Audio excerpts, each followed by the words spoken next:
result.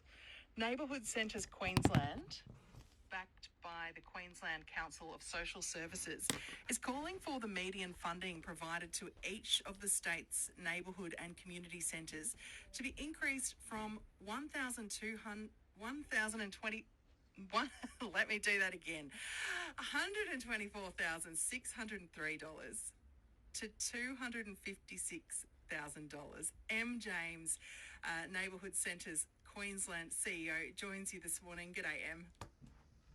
Hello, how's it going? I'm good. So why do neighbourhood and community centres need such a big funding increase? Well, I guess the first point is just how low the current funding piece is. So just $124,600 is the contribution for the Neighbourhood Centre program. And last year, so there's 143 neighbourhood centres across Queensland that supported 1.6 million Queenslanders last year and produced $4.81 for every dollar of government funding in community value. So neighbourhood centres are these incredible community assets that are seeing a really high increased need in the community at this time. And what the ask is, it's very, very reasonable. It's an increase so that we can have as a bare minimum for neighbourhood centres a two-worker model, so worker safety, but also to make sure that we can actually meet and respond to the growing needs in communities, which neighbourhood centres are doing phenomenally well, but are saying this is getting harder and harder. We're stretching further and further. It's been a long time between funding increases, so it's about 10 years of there's been reports and conversation and that consensus that, yes, neighbourhood centres are key social infrastructure for Queenslanders, and we're saying, well, now is the time to increase that basic support to neighbourhood centres. It's Neighbourhood Centre Week. The theme is local community resilience, and we want neighbourhood centres to be recognised for their incredible efforts and also to give them that base level support increase so that they're able to focus on the job of supporting community rather than how to keep their doors open as that funding level stays so low. And where does that funding come from? Is it state government or federal government? So the state government contributes, $124,000 was the median for the last financial year. And then neighbourhood centres, again, very resourceful, do an incredible job of patchworking it in to then leverage that into incredible outcomes for communities. So whether it's a sleep bus in Maroochydore or a new mental health service in an area that doesn't have any mental health supports, neighbourhood centres are doing an amazing job of bringing resources to their communities. But the challenge is just without that operational funding, those more grants and philanthropic and community contributions, we're sort of just one lost grant away from one of those critical services or supports to communities.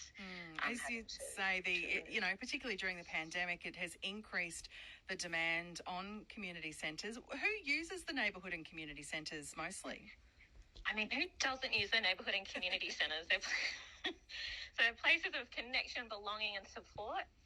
At the moment, let's face it, with the rising cost of living, the housing and homelessness challenges that we're facing, the challenges of COVID-19, neighbourhood centres are for everyone. They're one of the few services where there's just the widest open door to both Queensland's most vulnerable people as well as places for everyone in the community to come together and support each other, as we saw during the flooding and other disasters as well. So neighbourhood centres really are that local, place-based, responsive service, working really closely with all of their members of their community to get the outcomes that their community needs.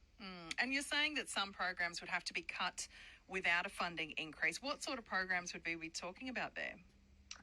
So at the moment, we're more saying that it's this growing gap between the really low level of base funding for neighbourhood centres and the increasing need of the communities that neighbourhood centres are supporting.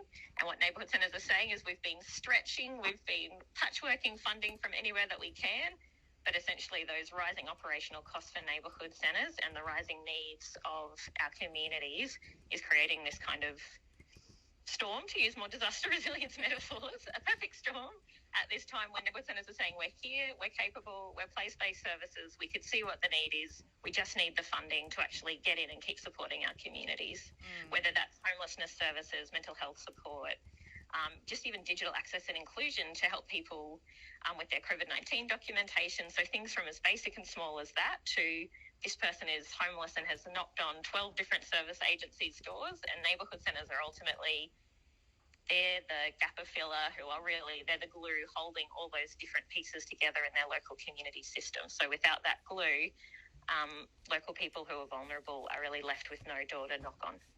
So if there is such this, massive funding shortfall, I mean, that's quite a large jump that you're asking for in funding. How have you been providing these programs at all under that amount of funding?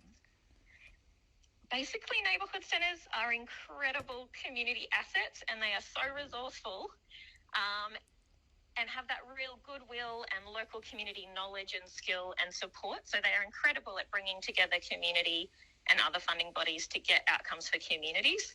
But that gap in the base level funding is to make sure that they can guarantee staff. You can have a contract beyond 6 to 12 months. We can guarantee your safety at work because there'll be 2 workers in that neighbourhood centre space when we are seeing people with really complex needs coming in at the moment under a lot of stress themselves.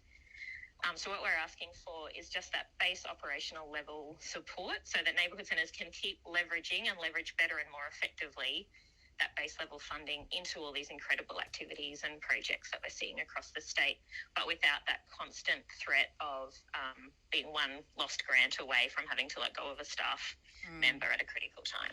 Yeah. Well, we'll have to keep an eye on what the response is like from the state government, and we'll keep an eye on that and see if you do get that increase that you're asking for neighbourhood and community centres. Thank you so much for the chat this morning as well. Emma James there is Chief Executive of Neighbourhood Centres Queensland.